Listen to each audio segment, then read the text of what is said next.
Good evening to all, this is Rinki Singh. जैसा कि आप देख सकते हैं, आज की क्लास में हम जानेंगे कि आईवी फ्लूइड कितने प्रकार के होते हैं और किन कंडीशन में आईवी फ्लूइड को लगाया जाता है, किस किस मात्रा में आईवी फ्लूइड लगाए जाते हैं और कितने प्रकार के आईवी फ्लूइड होते हैं।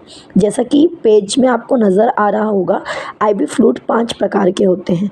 एनएस, जिसे हम नॉर्मल सलाइन कहते हैं, डीएनएस डेक्स्ट्रोट्रॉन नॉर्मल सलाइन कहते हैं, D5, D10, D25 solution RL, जिसे रिंगर लैक्टेट कहते हैं, और मैनिटल सॉल्यूशन। इन सभी सॉल्यूशंस के बारे में हम वन बाय वन जानेंगे। तो सबसे पहले आइए बात करते हैं एनएस यानी कि नॉर्मल सलाइन की।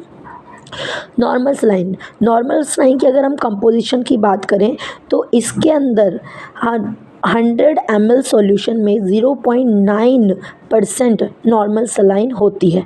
नॉर्मल सलाइन का मतलब आप नमक की मात्रा भी समझ सकते हैं। तो सॉल्यूशन जो आपका वाटर सॉल्यूशन होता है उसमें 0.9% नमक की मात्रा होती है। नॉर्मल सलाइन की अब हम जानते हैं कि इसे इस्तेमाल किस किस कंडीशन में करा जाता है।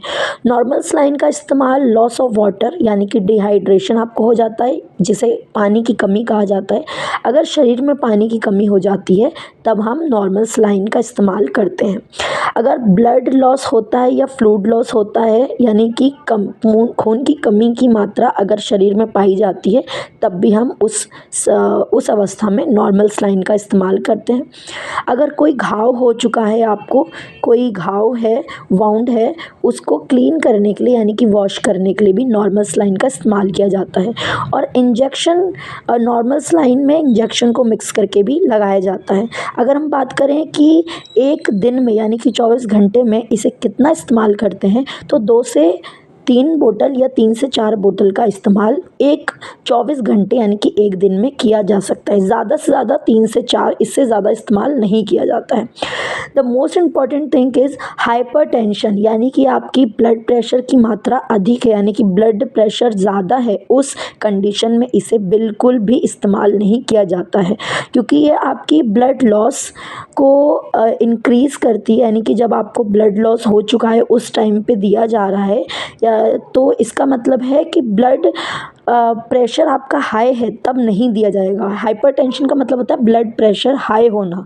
तो ब्लड प्रेशर हाई में अगर इनको दिया जाएगा तो और हाई लेवल जाएगा, जिससे कि आपके शरीर के लिए ये नुकसानदायक होगा। आइए अब जानते हैं कि नेक्स्ट जो आपका टॉपिक है डीएनएस, जिसको कहते हैं dextran normal saline. Dextran normal saline ज़्यादा कुछ नहीं होता, ये नॉर्मल सलाइन के अंदर ही डेक्स्ट्रॉन की मात्रा होती है, इसी को डीएनएस, जैसे कि आपको दिख रहा है एनएस के साथ ही डी जुड़ चुका है तो इसलिए डीएनएस कहा जा रहा है इसको। तो नॉर्मल सलाइन में जब डेक्स्ट्रॉन जुड़ जाता है उसी को हम डीएनएस यानी कि डेक्स्ट्रॉन नॉर्मल सलाइन कहते हैं। कंपोजिशन की अगर बात करें तो ये 0.9% ही होता है। नॉर्मल सलाइन जो 0.9% नॉर्मल सलाइन की मात्रा होती है उसी में 5 ग्राम डेक्स्ट्रॉन मिला दिया जाए तो डीएनएस बनता है, जिसको डेक्स्ट्रॉन नॉर्मल सलाइन कहा जाता है। अब अगर हम बात करते हैं कि इसका इस्तेमाल कब होता है तो वही सेम चीज़ है, पानी की कमी जब हो जाती है, पानी की कमी की मात्रा जिसको डिहाइड्रेशन कहते हैं, उस टाइम पे डीएनएस का इस्तेमाल करा जाता है। वही बात है कि फ्लूइड लॉस यानी कि ब्लड फ्लूइड लॉस होता है तब भी इसका इस्तेमाल किया जाता है। हाइपोग्लाइसेमिया यानी कि लो ब्लड प्रेशर में अगर आपका ब्लड प्रेशर लो है उस समय भी इस्तेमाल किया जाता है। और यूज्ड इन इंसुलिन शॉक का मतलब है कि आप में ब्लड शुगर की मात्रा कम है तब इंसुलिन शॉक होता है, जिस टाइम पर इसका इस्तेमाल किया जाता है। इसे अगर हम नॉर्मल बात करें तो 3 से 4 बोतल 24 घंटे में लगाना पर्याप्त होता है। अब हम बात करते हैं डेक्स्ट्रॉन की। डेक्स्ट्रॉन डीएनएस की ही मात्राएं हैं, डीएनएस ही कहा जाता है, लेकिन इसमें अलग अलग प्रकार के डेक्स्ट्रॉन है, जैसे कि D5, D10, D25। यहाँ पर आपको नज़र आ रहा होगा कितने ml में डेक्स्ट्रॉन की मात्रा है। जैसे कि 100 ml में 5 ग्राम डेक्स्ट्रॉन की मात्रा है, 100 ml में 10 ग्राम डेक्स्ट्रॉन की मात्रा है, 100 ml में 25 ग्राम डेक्स्ट्रॉन की मात्रा है। तो ये डेक्स्ट्रॉन की मात्राएं जितनी हैं इन्हीं को D5, D10 और D25 कहा गया है।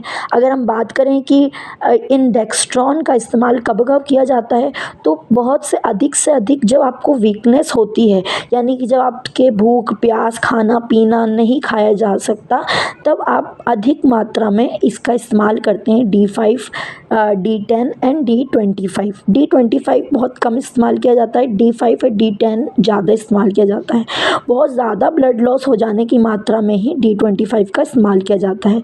और to recover body fluid loss, अगर आपको खून जैसे एक्सीडेंट हो जाना, एक्सीडेंट के टाइम पे आपका बॉडी से बहुत सारी खून की मात्रा पर्याप्त मात्रा में लॉस हो जाता है, उस टाइम पे भी D5, D10, D25 का इस्तेमाल किया जाता है।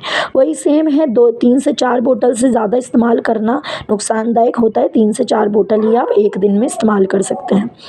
अब हम आते हैं RL क्या होता है? Ringers lactate solution. RL का फुल फॉर्म है रिंगर्स लैक्टेट सॉल्यूशन। इसको सोडियम लैक्टेट सॉल्यूशन के नाम से भी जाना जाता है। अगर हम इसकी कंपोजिशन की बात करें तो इसमें NaCl, sodium lactate, potassium chloride and calcium chloride की मात्रा होती है। ये सबसे अधिक अगर हम इसके इस्तेमाल की बात करें तो वही डिहाइड्रेशन। देखिए, जितने भी आपके IV फ्लूइड है वो आपको 2-3 चीज़ों को रेगुलर रिपीट रखना है। डिहाइड्रेशन में इन सभी का इस्तेमाल किया जाता है, लेकिन अलग अलग पोजीशन में। कम ब्लड लॉस है या कम फ्लूइड लॉस है तो आप NS का इस्तेमाल करें।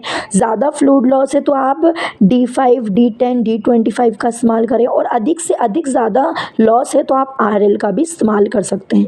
अब ये और किस चीज़ में इस्तेमाल होता है? To recover body fluid and blood loss.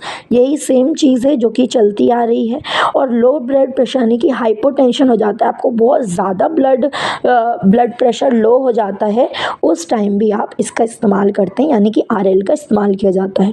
Nutrition की डेफिशिएंसी हो जाती है, यानी कि आपके शरीर में पर्याप्त मात्रा में न्यूट्रिशन यानी कि खाना पीना नहीं खाया जा रहा है, तो न्यूट्रिशन की डेफिशिएंसी हो जाती है, कमी हो जाती है, तब भी आप RL का इस्तेमाल कर सकते हैं। इससे 1 से 2 बोतल 24 घंटे में लगाया जाता है। यहाँ पर हमारी वीडियो एंड होती है। I hope you like this video. If you like this video so kindly like, subscribe and share.